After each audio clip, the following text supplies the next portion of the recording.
आप सभी भाई बहनों का आज की आध्यात्मिक कक्षा में बहुत बहुत स्वागत है। आज की चर्चा का विषय है भगवान एक, रूप अनेक। आप भाई बहनों को शायद ध्यान हो, तकरीबन कुछ दिन पहले हमने एक प्रश्नों का तर्कपूर्वक समाधान में आप सभी भाई बहनों से कुछ विनती की थी कि जिन प्रश्नों के मैं उत्तर संक्षेप में नहीं दे पाता, कुछ प्रश्न ऐसे होते हैं जो एक साधारण मनुष्य के भी मन में बने रहते हैं। भले ही सभी मनुष्य देखिए प्रश्न नहीं पूछ पाते, प्रश्न पूछना भी किसी किसी मनुष्य के मन में एक इच्छा जागती, लेकिन कुछ प्रश्न ऐसे होते हैं जिससे एक साधारण मनुष्य को उसका अगर निवारण हो जाता है तो उसके अंदर एक स्फूर्ति आ जाती है। परमात्मा के प्रति एक जो अंधविश्वास अगर होते हैं तो वो अंधविश्वास उसके समाप्त होने लगते हैं।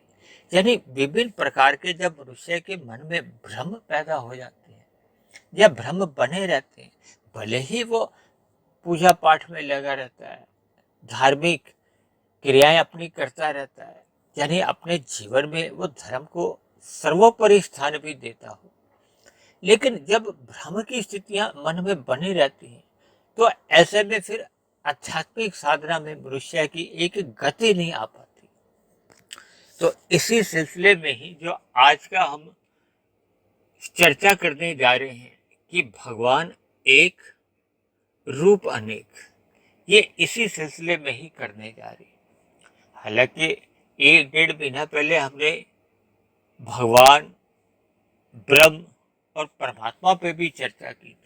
जैसा कि आप सभी भाई बहनों को ज्ञात ही है कि हमारी सभी चर्चाएं भगवान, आत्मा और ये माया यानी प्रकृति, यानी कि उसके तीन गुण तमोगुण, रजोगुण और सतोगुण, इन तीन बातों पे ही आधारित होती है। क्योंकि शास्त्रों में वेद, पुराण, उपनिषद या जितने भी ऋषिगत ग्रंथ लिखे गए हैं या विभिन्न प्रकार के महापुरुषों द्वारा भी कुछ पुस्तकें लिखी गई हैं, मूलभूत में ये तीन ही तत्व पे चर्चा आती है, भगवान और आत्मा।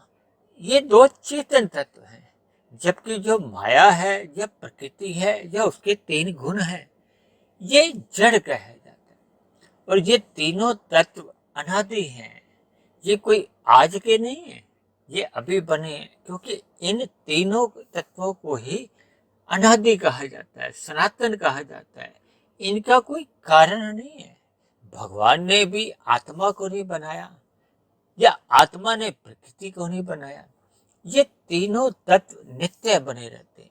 देखिए हमारा तो आध्यात्मिक ज्ञानात्मक चैनल है, अब तक हमने तकरीबन 540 के आसपास हमने जो वीडियो बनाई हैं, उन सभी में ही प्रत्यक्ष रूप से या अप्रत्यक्ष रूप से इन तीन विषयों पे ही चर्चाएं होती हैं। भले ही हम वर्तमान समय में आपके हमारे जीवन में जैसी जैसी समस्याएं चल रही होती हैं या जैसे जैसे आप भाई बहनों के कुछ प्रश्न होते हैं या कुछ प्रश्नों को मैं स्वयं भी उठा लेता हूं, ताकि हम सभी भाई बहनों का एक आध्यात्मिक उन्नति हो, परमात्मा के प्रति एक विशेष हमारी सुमुखता बनी रही, परमात्मा से हमारी आपकी प्रीति हो।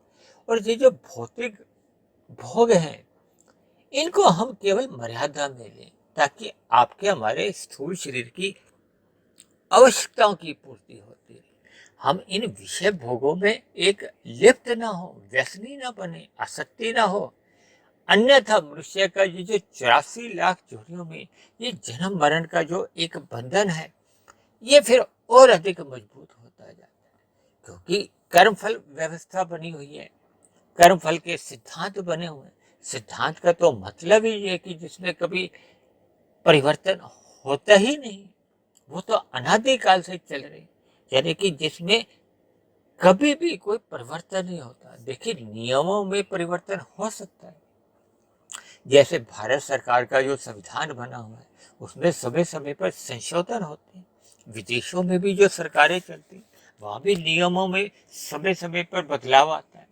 हमारे यहाँ कुछ समय पहले यातायात के नियमों में बहुत बड़ा बदलाव है, यानी कि नियमों में समय की आवश्यकता के अनुसार कह लो, या जैसे जैसे एक परिस्थितियां उत्पन्न होती हैं तो वैसे वैसे नियमों में बदलाव होता है। लेकिन जो सिद्धांत बने होते हैं वो तो देखिए अनादिकाल से चल रहे हैं। वो चाहे कलयुग में हो, चाहे त्रेता में हो, चाहे द्वापर में हो, चाहे सतयुग में हो, और ऐसे तो अनंत समय से ये सृष्टियां चल रही हैं। क्योंकि परमात्मा के यहाँ जो एक सृष्टि और फिर उसका जो एक पालन है, यानी कि स्थिति, और फिर उसका जो एक समय अवधि के बाद पूर्ण होने के बाद जो उसका प्रलय होता है, ये खेल कहो या प्रकृति की एक व्यवस्था को आज की नहीं चलती, इसका तो कोई अंत ही नहीं है। आपके हमारे भी कितने जन्म हो चुकी हैं उसके भी कोई गिनती नहीं, यानी कि इनका कोई और शोर नहीं है। आपके हमारे जन्म कितने हुए, कितनी बार हम मनुष्य जोनि में गए, ऊपर की जोनियों में गए या नीचे की जोनियों में गए, या भले ही हम मोक्ष काल में भी गए, यानी कि ये विभिन्न स्थितियां अनादिकाल से चल रही हैं। लेकिन एक साधारण मनुष्य के मन में जब ये भ्रम उठ जाते हैं कि हम ब्रह्मा की पूजा करें, विष्णु की करें या शंकर की करें, गणेश जी की करें, माँ दुर्गे की करें, हनुमान जी की करें, या विभिन्न जो अवतार हुए राम जी के, कृष्ण जी के, बुद्ध, गुरु नानक जी के, ईसा मसीह के, मोहम्मद साहब के, यानी कि अनेकों ऐसे महापुरुषों के नाम आते हैं, तो कभी कभी एक साधारण मनुष्य भ्रमित हो जाता है। लेकिन परमात्मा के बारे में तो कहा जाता है ना कि परमात्मा की एक सत्ता है, इसीलिए तो हमने कहा है ना, भगवान एक रूप अनेक। इस बात का अभिप्राय ही ये है कि परमात्मा की एक सत्ता होते हुए भी उसके अनेकों रूप हैं, जिसको मैं एक साधारण आत्मा अपने स्थूल शरीर द्वारा परमात्मा का वर्णन करने में भी असमर्थ हूँ। लेकिन फिर भी परमात्मा की प्रेरणा से, गुरुओं के आशीर्वाद से, शास्त्रों के अध्ययन से, जैसी जैसी मुझे समझ पड़ती है, या शास्त्रों का अध्ययन करने से जैसा जैसा मेरे मन में विचार बनते हैं, ज्ञान की कड़ियाँ जुड़ती हैं, फिर वैसे वैसे मैं एक साधारण शब्दों द्वारा ये विभिन्न प्रकार की वीडियो बनाता हूँ, ये ताकि आप सभी भाई बहनों का भी परमात्मा का जो एक यथार्थ ज्ञान है उसका आप सभी भाई बहनों को भी एक बोध हो, ताकि हम सभी भाई बहनों के जीवन में एक कर्मों में सुधार आए, हमारी आपकी एक आध्यात्मिक यात्रा में एक गति आए। क्योंकि देखिए मनुष्य जोनि कर्म जोनि भी है और साधना जोनि भी है। ये अलग बात है कि वर्तमान समय कलयुग चल रहा है, कलयुग में अक्सर लोगों की भोगों में अधिक रुचि होने के कारण वो इस जोनि को भोग जोनि समझ रहे, इसीलिए अधिकांश मनुष्य इन विषय भोगों के लिए ही कर्म करते हैं। और कलयुग में तो ऐसा भी देखा जा रहा है कि एक साधारण मनुष्य इन विषय भोगों के पदार्थों को ही संग्रह करता रहता है और इसके लिए पाप कर्म करने से भी परहेज नहीं करता, जिसके फलस्वरूप ये जो मिला हुआ जीवन में एक अधोगति आने की संभावना बन जाती है। क्योंकि आपको और हमें जो मनुष्य जोनी मिली है, आपके हमारे द्वारा जितने भी कर्म किए जाते हैं वो लिखे जाते हैं, क्योंकि कर्म जोनी है। जबकि मनुष्य से अलावा जो नीचे की जोनियां हैं, जो ऊपर की जोनी है, वो तो एक भोग जोनी है। मनुष्य से नीचे की जितनी जोनियां हैं वो दंड रूप में है, वो दुख भोगते हैं। और मनुष्य से ऊपर की जितनी भी जोनियां हैं वो भोग जोनियां भी है और वो पुण्य कर्मों का एक पुरस्कार भी है। जबकि मनुष्य जोनि में एक मनुष्य सुख दुख भोगता है। और भगवान श्री कृष्ण ने तो इस जगत को गीता में दुखालय नाम से संबोधित किया। देखिए, भगवान श्री कृष्ण ने इस संसार को, इस जगत को दुखालय नाम से इसलिए संबोधित किया है ताकि मनुष्य अपने मिले हुए जीवन में अपनी साधना आरंभ कर दे, क्योंकि हम सभी एक चेतन आत्माएं हैं। जबकि ये जो प्रकृति के भोगों में ये जो हम लिप्त रहते हैं, ये तो एक जड़ पदार्थ है, क्योंकि माया को ही जड़ कहा जाता है। प्रकृति के 3 गुण हैं, तमोगुण, रजोगुण और सतोगुण। इनको शास्त्रों में जड़ कहा गया है। इनमें अपने आप किसी प्रकार की कोई क्रियाएं नहीं होती, इनमें किसी प्रकार की कोई स्वयं की इच्छा नहीं होती। जबकि हम सभी आत्माएं चेतन हैं। देखिए, शास्त्रों में एक शब्द आता है सच्चिदानंद। परमात्मा के लिए सच्चिदानंद कहा जाता है। जबकि इन प्रकृति के गुणों को केवल सत्य कहा जाता है, नित्य कहा जाता है। जबकि इन 3 गुणों से जो 23 तत्वों का विस्तार होता है वो अनित्य कहा जाता है। इसको प्रकृति का एक सृजन भी कहा जाता है, क्योंकि ये प्रकृति जड़ है, इसलिए से अपने आप में तो ये सृजन नहीं कर पाती। देखिए, जड़ पदार्थ में अपने आप कोई क्रिया नहीं होती। आपके हमारे घरों में जितने भी यंत्र होते हैं जो जड़ हैं, उनमें जब तक कोई एक चेतन शक्ति नहीं आती, चाहे वो विद्युत का प्रवाह हो या आप और हम जो एक चेतन शक्ति द्वारा उन यंत्रों को संचालित करते हैं, यानी कि यंत्र में क्रिया देने के लिए किसी चेतन शक्ति की आवश्यकता होती है। और ये चेतन शक्ति, देखिए, आत्मा द्वारा ये सृष्टि का सृजन नहीं होता या सृष्टि का पालन पोषण नहीं होता, क्योंकि आत्माएं तो अनंत है। भले ही परमात्मा की दृष्टिकोण से वो निश्चित है, लेकिन हमारे आपके समझने में वो आ नहीं सकती, लिखने में भी नहीं आ सकती, बोलने में भी नहीं आ सकती, क्योंकि आत्मा एक चेतन तत्व है। इसका जन्म मरण नहीं होता, इसलिए ये इसकी संख्या में कम अधिक तो हो ही नहीं सकती।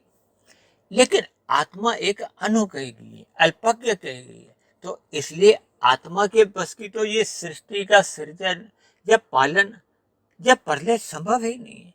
ये परमात्मा की एक ब्रह्म शक्ति द्वारा इसका एक सृजन किया जाता है, फिर परमात्मा की ही एक शक्ति द्वारा इसका पालन किया जाता है और परमात्मा की ही एक शक्ति द्वारा इसका प्रलय कर दिया जाता है। अक्सर शास्त्रों में ब्रह्मा, विष्णु, शंकर का नाम लिया जाता है और इन्हीं 3 शक्तियों द्वारा ही सृजन, पालन और प्रलय या नाश से भी जोड़ दिया जाता है। भगवान शंकर को नाश से जोड़ा जाता है, प्रलय से जोड़ा जाता है। विष्णु भगवान जी को ये पालन से जोड़ा जाता है, ज्ञान की स्थिति से जोड़ा जाता है, जबकि ब्रह्मा को एक सृजन की दृष्टिकोण से लिया जाता है। देखिए, परमात्मा द्वारा ये विभिन्न प्रकार के जो अवतार होते हैं, उसके पीछे क्या कारण रहता है? देखिए, ये जो एक व्यवस्था चल रही है सृष्टि के जो पालन में, इसमें परमात्मा द्वारा ऐसी हम सभी आत्माओं से एक अपेक्षा की जाती है कि हम सभी मनुष्य अपने अपने कर्तव्यों का पालन करें। यानी आपके हमारे जीवन में एक धर्म सर्वोपरि होना चाहिए, ताकि आपके हमारे जीवन में एक व्यवस्था बनी रहे, अन्य जीवों का भी जीवन सुचारू रूप से चले और सभी मनुष्य एक दूसरे के प्रति एक सहयोग की भावना से कर्म करें, एक दूसरे को अहित नहीं करें, किसी को दुख नहीं पहुंचाए, क्योंकि सभी आत्माएं परमात्मा का ही अंश भी कही जाती। जैसे एक माता पिता अपने सभी बच्चों का पालन पोषण करते हैं, वो चाहते हैं कि वो बच्चे एक दूसरे का अहित नहीं करें, लड़ाई झगड़ा नहीं करें, यानी कि उनके जीवन में धर्म सर्वोपरि बना रहे। शास्त्रों में तो कहा गया है कि धर्म, अर्थ, काम, मोक्ष, ये 4 पुरुषार्थ बताए गए, यानी कि आपके हमारे जीवन में जो अर्थ और काम है वो धर्मानुसार होना चाहिए। इसलिए धर्म को प्रथम स्थान में रखा गया, दूसरे तीसरे स्थान पे तो नहीं रखा गया। जब आपका हमारा जीवन में धर्मानुसार चलता है, यानी कि आपका हमारा जीवन अर्थ, जो हम धन कमाते हैं या अपनी क्रियाएं करते हैं या जो भी हम अपने कर्म करते हैं अपने जीवन यापन करने के लिए, तो उनका अन्य जीवों पे भी प्रभाव पड़ता है। हमारी किसी भी क्रिया द्वारा जब अन्य जीवों पे एक अच्छा प्रभाव पड़ता है, उनको सुख मिलता है, तो हमारे पुण्य कर्माशय बनता है। और यदि अन्य जीवों को या अन्य मनुष्यों को दुख मिलता है, तो हमारा आपका ये पाप कर्मों का कर्माशय बनता है। और परमात्मा का अवतार तभी होता है जब इस जगत में या किसी भी युग में ये धर्म का पालन नहीं होता, यानी कि अधर्म का बोलबाला आरंभ हो जाता है, धर्म की हानि शुरू हो जाती है। देखिए, आप और हम अपने संसार में भी देखते हो ना, कहीं अगर कोई लड़ाई झगड़ा हो जाता है तो अक्सर ऐसे अवसर पे, ऐसी स्थिति विशेष में फिर पुलिस आ जाती है। तो पुलिस आकर वो लड़ाई झगड़ा समाप्त करती है और फिर अपराधी को पकड़कर वो न्यायालय में प्रस्तुत करती है और उनको दंड दिया जाता है। देखिए, ये एक व्यवस्था से तो आप और हम परिचित हैं। इसी तरह परमात्मा भी देखिए विभिन्न स्थितियों में समय समय पे अवतार लेते हैं। अवतार के देखिए दो ही प्रयोजन होते हैं। एक तो जो अधर्मी लोग होते हैं, यानी कि जब जब धर्म की हानि होती है, भगवान श्री कृष्ण ने गीता में भी कहा है कि जब जब धर्म की हानि होती है, अधर्म का बोलबाला होने लगता है, तो मैं साधुओं की रक्षा के लिए, यानी कि जो धर्म के मार्ग पर चलते हैं उनकी रक्षा के लिए और अपराधियों को उनको सजा देने के लिए मैं अवतार लेता हूँ। और अवतार लेने के पीछे एक और उद्देश्य भी होता है कि परमात्मा अपने सभी अवतारों में एक लीला करते हैं। लीला के पीछे क्या उद्देश्य होता है कि एक साधारण मनुष्य को परमात्मा की लीलाओं से एक ज्ञान मिले, उपदेश मिले, ताकि हम आप अपना मिला हुआ जीवन एक व्यवस्थित ढंग से जिए, धर्म का पालन करें। जब हमारा आपका जीवन में अर्थ और काम धर्मानुसार होता है, तो तभी हम अपने मोक्ष की स्थिति, यानी कि आनंद पाने की स्थिति में फिर हमारा एक जीवन, एक दिशा सही बन जाती है, यानी कि हम मोक्ष की दिशा की ओर फिर हमारा आपका जीवन चलने लगता है। तो ये स्थिति तभी बनती है जब भगवान विभिन्न रूपों में आकर एक शिक्षा देते हैं, लीला करते हैं। उस लीला में ही जो अधर्मी लोग होते हैं उनका वध किया जाता है, नाश किया जाता है और साधुओं की रक्षा की जाती है जो धर्म मार्ग पर चलते हैं। और विभिन्न प्रकार के ये जो धर्म का उपदेश दिया जाता है, जो फिर विभिन्न प्रकार के धर्मों की स्थापना हो जाती है। देखिए, भौतिक प्रकृति में इस समय 900 करोड़ से अधिक लोग हैं। देखिए, गुण तो है केवल 3, तमोगुण, रजोगुण और सतोगुण। लेकिन इन 3 गुणों से ही देखिए 900 करोड़ है या उससे भी अधिक है, सभी मनुष्यों का एक अलग अलग स्वभाव होता है। देखिए, अवतार लेने का या लीला करने का उद्देश्य पशु पक्षियों के लिए नहीं होता, क्योंकि मनुष्य योनि को एक स्वतंत्रता दी गई है, क्योंकि कर्म योनि है और कर्म योनि के साथ साथ साधना योनि भी है।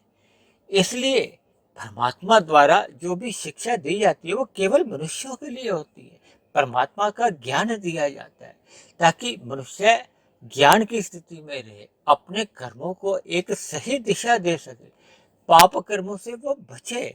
शास्त्रों में तो देखिए विधि निषेध बताए गए। निषेध क्या है कि इन पाप कर्मों को आपने नहीं करना, इन कर्मों को नहीं करना और पुण्य कर्मों को करना है। देखिए, ये जो कर्म फल व्यवस्था बनी हुई है, ये इसीलिए बनी गई है कि मनुष्य योनि में ही आप और हम सकाम भाव से जब जब कोई कर्म करते हैं, देखिए पाप कर्म तो निष्काम नहीं हो सकते, पुण्य कर्म तो हम निष्काम भी कर सकते हैं, जो कि आपकी हमारी एक आध्यात्मिक साधना को एक गति देते हैं। यानी कि कर्मफल व्यवस्था तो देखिए तभी संभव है ना जब परमात्मा की एक सत्ता हो, एक सत्ता वो सर्वव्याप हो। क्योंकि जीव तो देखिए सभी स्थानों पे हैं। मैं यहाँ बैठा हूँ, कोई दूसरा कहीं बैठा है, कोई किसी देश में है, कोई कहीं, अलग अलग सबकी स्थितियां हैं। तो एक मनुष्य के कर्मों को कौन सी सत्ता फिर वो नोट करेगी। भले ही आपके हमारे 3 शरीर हैं, स्थूल शरीर, सूक्ष्म शरीर और कारण शरीर। भले ही मनुष्य योनि में हम जैसे जैसे कर्म करते हैं उसका एक कर्माशय बनता है, उसी के ही संस्कार बनते हैं। ये सब हम चर्चाएं अक्सर करते रहते हैं और ये हमारा कार्य शरीर में रहता है। लेकिन परमात्मा की जो एक सर्वव्यापी सत्ता है, वो देखिए सगुण साकार रूप में तो संभव ही नहीं है। जब एक सत्ता है वो सर्वव्याप्त होगी तभी तो संभव होगी, और वो निर्गुण निराकार रूप में ही संभव हो पाती है। तभी तो देखिए सभी मनुष्यों द्वारा किए गए कर्मों को एक नोट किया जाता है। और शास्त्रों में तो यहाँ तक भी कहा गया है कि आपके हमारे भीतर में आत्मा के साथ ही एक परमात्मा रूपी शक्ति रहती है। वो इसलिए रहती है, देखिए मैं जो भी बात आपको बताता हूँ वो तर्कपूर्वक बताता हूँ, युक्ति संगत तरीके से बताता हूँ। उस बातों को आपको एक चिंतन करना चाहिए। देखिए कर्मफल व्यवस्था जैसे कि चल रही है, तो फल तो उसी को ही मिलेगा ना जिसने कर्म किया है, अन्यथा अव्यवस्था हो जाती है। इसलिए परमात्मा की एक सर्वव्यापी सत्ता रहती है जो एक निर्गुण निराकार रूप में रहती है, जो कि आपके हमारे कर्मों को भी नोट करती रहती है। अन्य जितने भी जीव हैं उनको देखिए, मनुष्य से नीचे की जितनी भी जोनियां हैं उनको दंड भुगताने में वो सत्ता मदद करती है। इसी तरह मनुष्य से ऊपर की जितनी जोनियां हैं जो कि पुण्य कर्मों के सुख रूपी फल भोगती है, तो उस सत्ता विशेष के साथ भी एक निर्गुण सत्ता ही रह सकती है, यानी कि एक निर्गुण निराकार रूप में ही ऐसी सत्ता रह सकती है। और जबकि आपके हमारे भीतर में एक शक्ति रहती है जिसको परमात्मा कहा जाता है, उस शक्ति को सगुण निराकार रूप में कहा जाता है। देखिए हमारे शास्त्रों में जो योग शब्द आता है वो मनुष्यों के लिए आता है ना। एक पशु पक्षियों के लिए तो योग की कल्पना ही नहीं हो सकती। योग किसका होता है? आत्मा और परमात्मा का। क्योंकि मनुष्य जोनि एक साधना जोनि है। साधना जोनि के ये बाहर की यात्रा नहीं है, ये अंदर की यात्रा होती है, अंतःकरण की यात्रा होती है। तो जब हमारे मन के भीतर एक ऐसी शक्ति, देखिए शास्त्रों में ऐसी शक्ति को परमात्मा का नाम दिया गया जो कि सगुण निराकार रूप में रहती है। सगुण का अभिप्राय होता है जो परमात्मा के जो एक दिव्य गुण है। देखिए परमात्मा के दिव्य गुण क्या कहलाते हैं? भगवान श्री कृष्ण ने तो विभिन्न विभूतियों का जिक्र गीता में किया है कि मैं पृथ्वी में भी गंध रूप में मैं हूँ, जल में भी रस रूप में हूँ, यानी कि विभिन्न प्रकार के अपनी विभूतियों का जिक्र किया। क्योंकि परमात्मा एक सर्वशक्तिशाली एक सत्ता है जो एक निर्गुण निराकार रूप में भी रहती है और सगुण साकार रूप में भी बनी रहती है। और सगुण साकार रूप में देखिए जब वो एक अवतार रूप में ही आते हैं, जबकि आपके हमारे जो भीतर है वो सगुण निराकार रूप में, क्योंकि साकार रूप में तो हमारे अंतःकरण में वो स्थित नहीं हो सकते। लेकिन परमात्मा की जितनी भी दिव्य शक्तियां होती हैं, तभी तो कहा जाता है कि आत्मा का उस परमात्मा के साथ जब योग होता है, जब हम समाधि में जाते हैं या साधना करते हैं या परमात्मा का ध्यान लगाते हैं, तो उस सगुण निराकार रूप का ध्यान किया जाता है। यानी कि उसमें एक निराकार शक्ति तो है, लेकिन उसमें सभी दिव्य गुण मौजूद रहते हैं। यानी कि मनुष्य जब जब ध्यान लगाता है, साधना करता है या समाधि में जाता है, तो परमात्मा का एक आनंद की अनुभूति होती है। वो आनंद की अनुभूति तभी हो पाती है जब वो उस निराकार रूप में एक सगुण दिव्य गुण बने रहते हैं। देखिए परमात्मा के दिव्य गुण क्या है कि परमात्मा अनंत अनंत गुणों के सागर है। परमात्मा में अनंत शक्ति एक बनी रहती है। परमात्मा न्यायकारी है, परमात्मा में दया भाव है, परमात्मा हर क्षण आपकी हमारी एक रक्षा करते हैं। यानी परमात्मा में अनेक दिव्य गुण है। सबसे बड़ा गुण तो परमात्मा आपको हमें ज्ञान देते हैं, आनंद देते हैं। इसीलिए तो कहा जाता है कि परमात्मा की सम्मुखता में ही मनुष्य को अपना जीवन लगाना चाहिए। क्योंकि ये जो प्रकृति के जितने भी पदार्थ हैं, ये प्रकृति तो देखिए द्वैत कहलाती है। यहाँ दिन रात होते हैं, सुख दुख रहते हैं, लाभ हानि, जय प्रजय, यानी इन पदार्थों से हम अल्पकाल के लिए भले ही सुख को महसूस करते हैं, उसका बोध करते हैं। और मनुष्य ज्ञान के अभाव में, यानी कि जब जब मनुष्य सत्संग नहीं करता वो ज्ञान की स्थिति में नहीं रहता। क्योंकि प्रकृति के तो 3 गुण हैं, तमोगुण, रजोगुण और सत्वगुण। तमोगुण से 10 गुना अच्छा रजोगुण कहा गया, रजोगुण से 10 गुना अच्छा सत्वगुण कहा गया। और शास्त्रों में तमोगुण और रजोगुण को एक मुख्य रूप से मल का नाम भी दिया गया, क्योंकि ये हमें बांधते हैं। जबकि सत्वगुण हमें ज्ञान की स्थिति में रखता है। हम सत्संग करते हैं तो हमारा सत्वगुण बढ़ता है, और ये सत्वगुण को एक मुक्ति का गुण भी कहा गया है। ये मोक्ष में हमारा आपकी मदद करता है। इसलिए परमात्मा के ये जो एक विभिन्न रूप हैं, इन रूपों को हमें एक समझना होगा। शास्त्रों में कहीं कहीं इन विभिन्न अवतारों को श्वास भी कहा जाता है, यानी कि परमात्मा विभिन्न श्वासों के रूप में अवतरित होते हैं। तो एक साधारण मनुष्य का क्योंकि अलग अलग स्वभाव होता है, इसलिए परमात्मा समय समय पे विभिन्न अवतार लेते रहते हैं। इन सभी अवतारों के पीछे एक ही कारण होता है कि एक साधारण मनुष्य परमात्मा से जुड़े, इन विषय भोगों के प्रति हमारा आपका वैराग्य जागे। क्योंकि सभी मनुष्यों के अलग अलग स्वभाव हैं, इसलिए परमात्मा एक विभिन्न प्रकार की लीलाएं करते हुए विभिन्न प्रकार के अवतार लेते रहते हैं, और सभी अवतारों में कुछ ना कुछ ऐसी धर्म की उद्देश्यों का एक शिक्षा देते हैं, जिससे एक साधारण मनुष्य कहीं भी जुड़ता जाए। देखिए, मैंने बताया ना, परमात्मा की सत्ता एक ही है, वो विभिन्न रूपों में प्रकट होती है। तो एक साधारण मनुष्य किसी भी सत्ता के साथ कैसे भी जुड़ जाए, लेकिन ज्ञान पूर्वक जुड़े, ताकि आपके हमारे जीवन में किसी भी प्रकार के कोई अंधविश्वास जन्म नहीं ले ले। क्योंकि जब जब मनुष्य किसी अंधविश्वास में पड़ जाता है, यानी कि परमात्मा का, प्रकृति का और आत्मा का जब उसको यथार्थ ज्ञान नहीं होता, क्योंकि ये जो प्रकृति के जो 3 गुण हैं, इनके 23 तत्वों में जब विस्तार होता है, ये एक बहुत ही क्रमबद्ध तरीके से होता है। और जब इसका प्रलय आता है, वो भी परमात्मा की शक्ति द्वारा होता है, और फिर वो जो विस्तार हुआ होता है, वो बहुत ही एक क्रमबद्ध तरीके से फिर वो प्रलय का रूप धारण कर लेता है। क्योंकि शास्त्रों में कहा गया है, इन गुणों से ही 23 तत्वों का विस्तार होता है, जिसको आप और हम स्थिति कह सकते हैं। इसी में ही ये जो 4 युग परिवर्तन होते हैं, और बार बार इनका ये एक चतुर्युग रूप में इनका एक प्रवाह चलता रहता है। कुल मिलाकर आप सभी मनुष्यों को परमात्मा से जुड़ना चाहिए।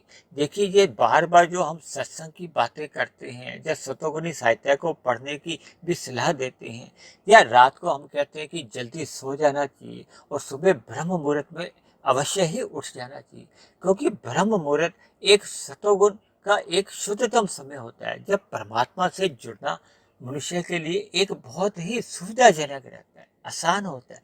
क्योंकि प्रकृति के वातावरण में जो शुद्धतम सतोगुण होता है, उसमें कुछ ऐसी अनुकूल परिस्थितियां होती हैं, जिससे आपके हमारे स्थूल शरीर में भी एक सकारात्मक लाभ मिलता है, और आपके हमारे जो सूक्ष्म शरीर, जो कि मन बुद्धि है, और कारण शरीर में जो हमारे आपके जो शुभ संस्कार बनने होते हैं, उसमें भी लाभ मिलता है। क्योंकि मनुष्य ब्रह्म मुहूर्त में जितना अधिक समय साधना में लगाता है, परमात्मा के ध्यान में लगाता है, तो फिर उसका कारण शरीर पवित्र होने लगता है। पवित्र होने का मतलब यह है, जो पहले के बुरे संस्कार होते हैं, जो हमारा अज्ञानता के संस्कार होते हैं, जो आपके हमारे जीवन में हमें पाप कर्म करने को एक प्रेरित करते रहते हैं, कभी कभी बाध्य भी कर देते हैं, तो ऐसे बुरे संस्कार फिर वो दग्ध बीज होने लगते हैं। आरंभ में कमजोर होते हैं, तो एक स्थिति ऐसी बन जाती है कि जब वो बुरे संस्कार दग्ध बीज होने लगते हैं,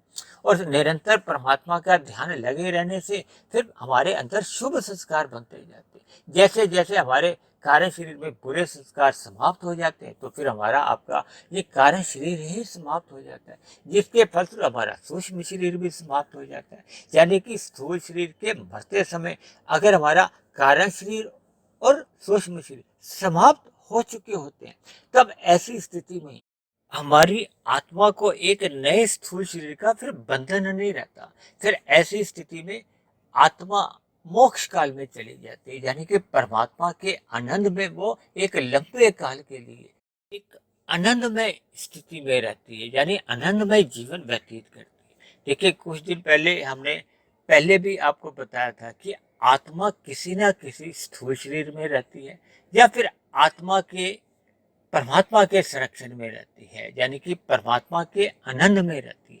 क्योंकि देखिए, हम सभी आत्माएं तो चेतन हैं, ज्ञानवान हैं। शास्त्रों में एक शब्द आता है सच्चिदानंद, ये परमात्मा के लिए कहा जाता है। परमात्मा तो देखिए अनंत स्वरूप है, जबकि जीव सत्य और चित है। और ये जो प्रकृति के तीन गुण हैं जो नित्य रहते हैं, ये सत्य रहते हैं। ये 23 तत्वों का विस्तार अनित्य कहा जाए, भले ही लाखों वर्षों का रहता है, तो ये जड़ कहा जाता है।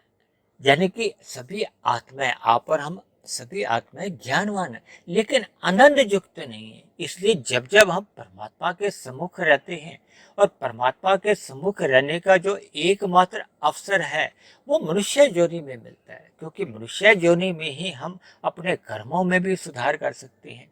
ये जो गीता में कर्म योग, ज्ञान योग और भक्ति योग कहा गया, देखिए कर्म योग एक आरंभ है परमात्मा से जुड़ने का। क्योंकि जब हम प्रकृति के विषय भोगों से वैराग्य कर लेते हैं, तभी फिर वो योग की स्थिति होती है। यानी कि परमात्मा की आज्ञानुसार हमारे फिर वो निष्काम भाव से कर्म होते हैं।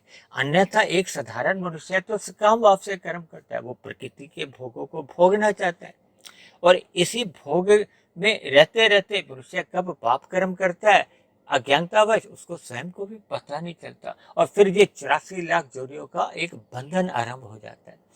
जबकि शास्त्रों में कर्म योग के बाद ज्ञान योग का जिक्र आता है। ज्ञान योग में क्या है कि हमें आत्मा, परमात्मा और ये प्रकृति के गुणों का एक यथार्थ ज्ञान पता चल जाता है। इनका ज्ञान विज्ञान हमें समझ में आ जाता है, और जब हमें पूर्ण ज्ञान हो जाता है, हम ज्ञान की स्थिति में रहते हैं, अज्ञानता के हमारे जो बुरे संस्कार है वो समाप्त हो जाते हैं। तो फिर ऐसे में तो देखिए, आत्मा का एक सहज स्वभाव है परमात्मा से प्रीति करना। परमात्मा से प्रीति करना, भक्ति करना, ये एक ही बात है। यानी कि भक्ति योग में रहना ही मनुष्य का एक परम लक्ष्य बनना चाहिए, ताकि हम सभी अपने मिले हुए जीवन में, इस जीवन में ही हम मायातीत हो जाए। यानी कि ये जो जन्म मरण का जो एक बंधन है 84 लाख जोड़ियों में, इससे हम मुक्ति पा जाए। तो आज की चर्चा में देखिए, हमने मूल आधार था हमारा कि परमात्मा या भगवान एक सत्ता है, उसके रूप अनेक है। जैसे देखिए, एक जल तत्व होता है ना, उसकी ही बर्फ बनती है, उसका ही भाव बनते हैं। मूल रूप में तो देखिए जल तत्व ही है। इसी तरह परमात्मा की एक ही सत्ता है, वो किसी भी रूप में हो, किसी भी प्रकार के ये जो धर्म बन जाते हैं ना, देखिए ये तो एक विचारधाराएं होती हैं। परमात्मा से हमें जुड़ना है, ज्ञान विज्ञान से जुड़ना है, ज्ञान में स्थिति में रहना है। अगर हम मुक्ति काल में नहीं भी जा पाते, तो हमें आपको अपना आध्यात्मिक जीवन में एक गति लानी चाहिए, क्योंकि भौतिक उन्नति मरने के साथ ही समाप्त समझी जाती है, जबकि आध्यात्मिक उन्नति हम जितनी भी कर लेते हैं वो हमारी सुरक्षित बनी रहती है।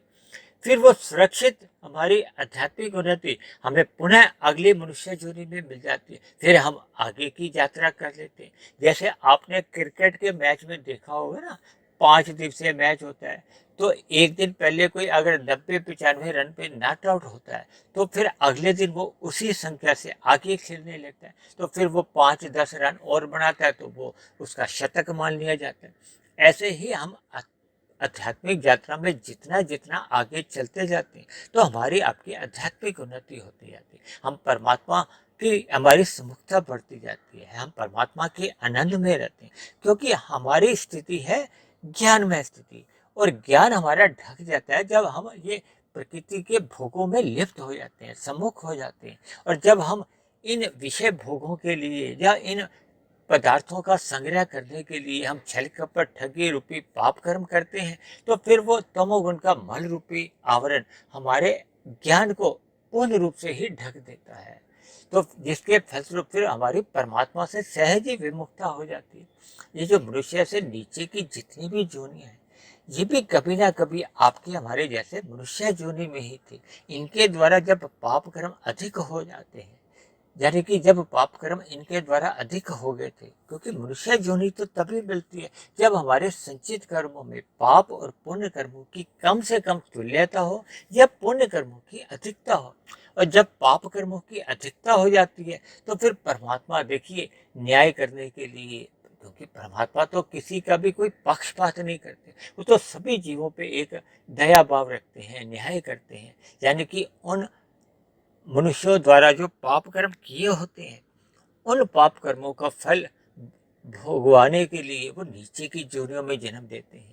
लेकिन परमात्मा इतना दया भाव रखते हैं कि उन सभी जोनियों के जीवों को वो अचेत रखते हैं, ताकि उनको दुख भोगते समय पीड़ा ना हो, कष्ट ना हो। जैसे जैसे वो उन जोनियों में अपने पाप कर्मों का फल भोग लेते हैं, चाहे वो 10 जोनियों में हो चाहे 100 जोनियों में, वो भोगते भोगते जब वो पुण्य कर्मों की तुल्यता आ जाती है, यानी कि पाप कर्म घट घट के वो पुण्य कर्मों के बराबर आ जाते हैं, तो फिर पुनः मनुष्य जोनि मिल जाती है। लेकिन आपको और हमें तो देखिए मनुष्य जोनि मिले हुई है। तो आप और हम सभी भाई बहन इस मिले हुए अवसर का लाभ उठाते हुए सदा सत्संग में रहें, ज्ञानमय स्थिति में रहें, परमात्मा की सम्मुखता बनाए रखें। इन्हीं शब्दों के साथ आज की चर्चा को अब हम यही विश्राम देते हैं और पुनः एक बात पर जोर देते हुए आज की चर्चा को मैं समाप्त करता हूँ कि हमें अपने जीवन में किसी भी प्रकार के अंधविश्वासों में रहकर अपने जीवन में भ्रम की स्थिति नहीं पानी। यानी कि परमात्मा की एक सत्ता है, उसके रूप अनेक हैं, तो किसी भी रूप से मनुष्य जुड़ जाए वो उसी सत्ता से ही जुड़ जाता है। तो इन्हीं शब्दों के साथ आज की चर्चा को अब हम यही विश्राम देते हैं। आप किसी भाई बहन का आज की चर्चा के प्रति किसी प्रकार का कोई प्रश्न हो, कोई मेरी कही गई बात आपको समझ में नहीं आई हो, या किसी प्रकार का आपका कोई मतभेद हो, आपकी शिकायत हो, या मेरी कही गई बातें आपको तर्क संगत सही नहीं लगती हो, तो आप नीचे दिए गए कमेंट्स बॉक्स पर जाकर आप अपने प्रश्न भी लिख सकते हैं। आपका कोई सुझाव हो आप अपना सुझाव भी लिख सकते हो, और आपका कोई मतभेद हो, शिकायत हो, आपत्ति हो, तो आप उस आपत्ति को भी लिख सकते हो। और यदि परमात्मा की प्रेरणा से मेरे प्रयासों द्वारा ये जो ब्रह्म मुहूर्त में प्रतिदिन एक नए विषय पर जो वीडियो बनती हैं, ये आपके जीवन में एक सकारात्मक बदलाव लाने में सफल हो रही हो, परमात्मा में आपकी प्रीति जग गई हो, आपकी दिनचर्या में एक सकारात्मक परिवर्तन आ गया हो, आपके कर्मों में सुधार आ गया हो, तो मेरी आप सभी भाई बहनों से विनती है कि आप मेरे इस आध्यात्मिक ज्ञानात्मक चैनल सुधीर भाटिया फकीर को आप स्वयं भी सब्सक्राइब करें, व अन्य जिज्ञासु भाई बहनों को भी इस आध्यात्मिक ज्ञानात्मक चैनल से जोड़ने का प्रयास करें, ताकि समाज में हम सभी भाई बहनों को एक सतोगुणी वातावरण में जीवन जीने का अनुभव हो, अवसर मिले। तो इन्हीं शब्दों के साथ आज की चर्चा को अब हम यहीं विश्राम देते हैं। कल फिर मिलते हैं एक नए विषय को लेकर, एक नए संदेश के साथ। तब तक आप सभी भाई बहनों का बहुत बहुत धन्यवाद।